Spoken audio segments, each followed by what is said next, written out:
দেখো বন্ধুরা, কত বড় বড় চিংড়ি মাছ এনেছে। মাছগুলোকে আজকে আমি চিংড়ি মাছের দো পেঁয়াজা বানাবো। তার জন্য নুন হলুদ মাখিয়ে রেখে দেবো 10 মিনিট। আর এই দেখো সব মশলাগুলো আমি নিয়ে নিয়েছি। আর এখানে ফোড়নের জন্য নিয়েছি গোটা গরম মশলা আর তেজপাতা। আর এখানে নিয়েছি কাঁচা লঙ্কা, আদা, রসুন আর পেঁয়াজ। এগুলোকে আমি ভালো করে মিক্সিতে বেটে নেব। এবার কড়াইতে কিছুটা তেল গরম করে মাছগুলোকে দিয়ে দেবো। মাছগুলোকে অল্প ভাজবো, বেশি ভাজবো না, তাহলে শক্ত হয়ে যাবে।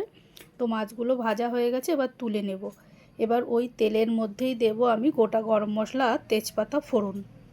আর দেব দুটো বড় বড় পেঁয়াজ কুচি। পেঁয়াজটাকে ভালো করে ভেজে নেব। এইবার দেব এর মধ্যে ওই বাটা মশলাটা। আর দেব সব গুঁড়ো মশলা, যেগুলো তোমাদেরকে দেখিয়েছি, সব গুঁড়ো মশলাগুলো দিয়ে দেব। দিয়ে ভালো করে মশলাটাকে আমি কষিয়ে নেব যতক্ষণ না তেল বের হচ্ছে। তো দেখো মশলাটা আমার কত সুন্দর কষানো হয়ে গেছে, তেলও বেরিয়ে গেছে। এবার এর মধ্যে দেব আমি কতগুলো সেদ্ধ করা পেঁয়াজ। আমি এটা আগে থেকেই সেদ্ধ করে নিয়েছি।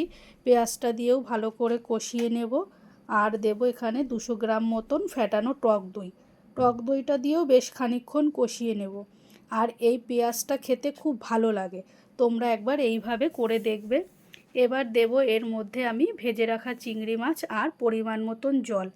জলটা দিয়ে একটু নাড়িয়ে চাড়িয়ে 10 মিনিট মতন ফুটতে দেব। 10 মিনিট পর আবারও একটু নাড়িয়ে চাড়িয়ে নিয়ে এবার দেব এর মধ্যে গরম মশলা।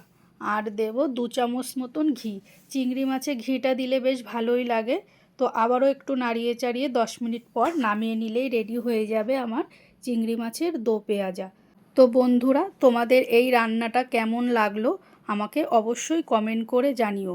আর যদি তোমাদের এই রান্নাটা ভালো লেগে থাকে অবশ্যই একটা লাইক ও শেয়ার করে দিও। আর সাবস্ক্রাইব করতে ভুলো না কিন্তু।